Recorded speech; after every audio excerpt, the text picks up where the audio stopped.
பாக்கியலட்சுமி சரியா நெக்ஸ்ட் பிரேமோ என்ன மாதிரியான ட்விஸ்ட் ஆக்க போகுதுன்னு பார்க்கலாம். பேபி, நீ சொன்ன மாதிரியே நான் சாப்பாடு ஆர்டர் பண்ணி எடுத்துட்டு வந்துட்டேன். இப்போ உனக்கு சந்தோஷமான்னு சொல்லிட்டு கேட்குறாங்க. எப்படி கோபி உங்களால் அரேஞ்ச் பண்ண முடிஞ்சதுன்னு சொல்லிட்டு கேட்டுட்டு இருக்காங்க.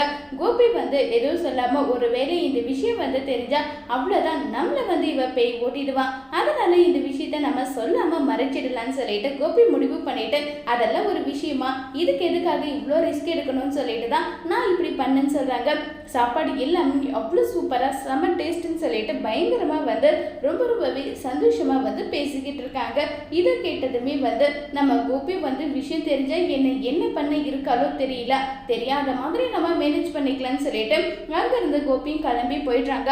பாக்கியா ரொம்பவே சந்தோஷத்துல இருக்காங்க. ஏன்னா கோபிக்கு இப்படி ஒரு நிலைமானதை நினைச்சு பாக்கியாவும் சந்தோஷத்துல இருக்காங்க. வீட்டில் இருக்க எல்லாருக்கிட்டையுமே இந்த விஷயத்த எலியிலோ அதே மாதிரி செல்வியும் ஸ்பிளட் பண்ணி விட்டுட்டாங்க. கோபி பயங்கரமா சந்தோஷமா ராதிகாவை யார்கிட்டையும் பேச விடக்கூடாது, அப்படியே ரூமுக்கு கூட்டிட்டு போயிடணும், இந்த விஷயத்த நாளைக்கு எல்லாரும் மறந்துடுவாங்கன்னு சொல்லிட்டு கோபியா ஒரு பிளான் பண்ணிட்டு அதை டிஸ்ட்ரிபியூட் பண்றாங்க. ஒருவேளை ராதிகாவுக்கு தெரிஞ்சா ராதிகா என்ன செய்ய போறாங்க கோபிங்கிறத வரப்போற எபிசோட்ல வெயிட் பண்ணி பார்க்கலாம். தேங்க்யூ.